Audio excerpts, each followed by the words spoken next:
Well,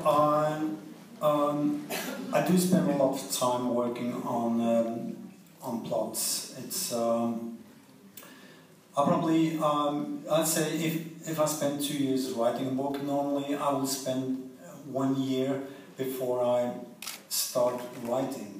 You know, chapter 1 and start the story.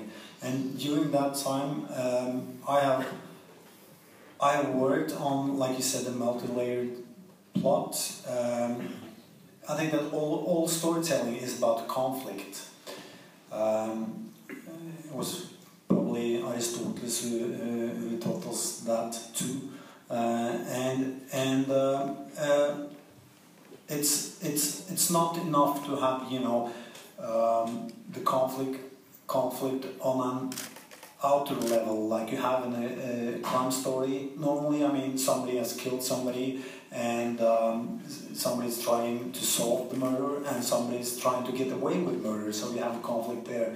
But in most crime stories, there's also a conflict on the inner level, and in Harry Holt's case, it's of course his struggle with himself and his you know, fight to try to live a life that he's happy with, which is quite difficult in Harry's case.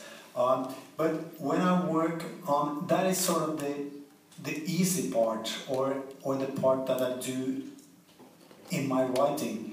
But constructing the plot is sort of a different kind of work.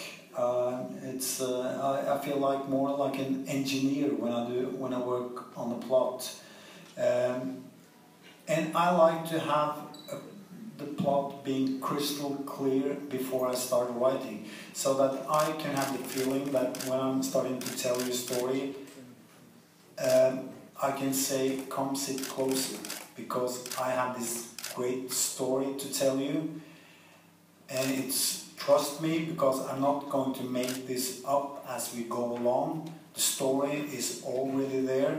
My only job as a storyteller is not to destroy the perfect story. Of course, I will destroy the perfect story, because I will never, you know, reach perfection.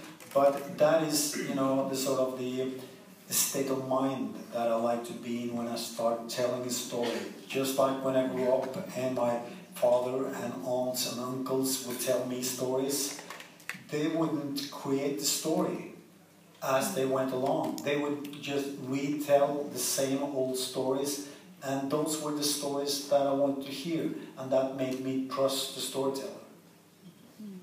Well, I don't know if it's like I said, I've been a journalist and a stockbroker and a writer, and I'd say the common thing is that it's all about lying, I guess.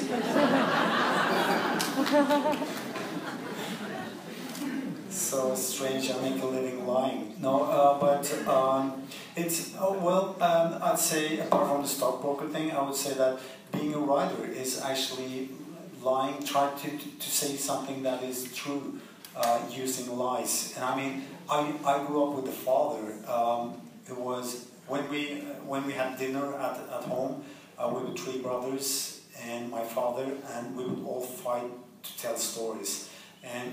But my father, you know, he was the boss in the family, so he would tell the longest and the best stories, of course.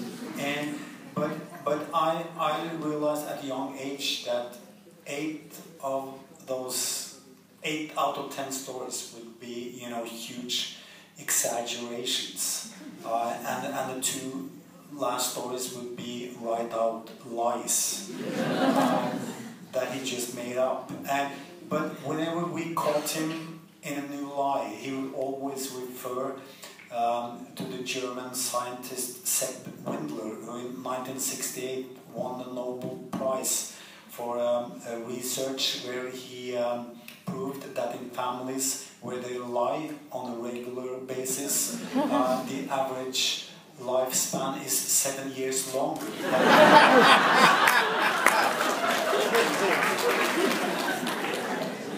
And so I sort of concluded that know, my work is healthy.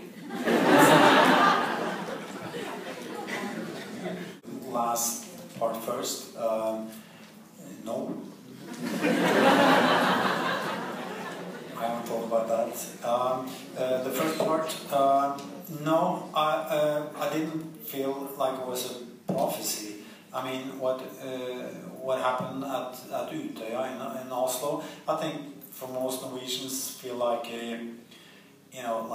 almost like natural disaster. It wasn't like something that was bound to happen, like it was some development in the Norwegian society or the extreme right wing that would sooner or later lead to what happened. It was like something that just came out of the blue sky. It was and probably there was a great deal of luck involved in his operation. That he succeeded so well. If he hadn't succeeded, let's say he had been stopped, before he was able to commit the first the explosion outside the government building, we would probably never hear about him. At least we would talk about him now, And we know that these things happens a lot. That people are stopped before they are able to carry through their plans.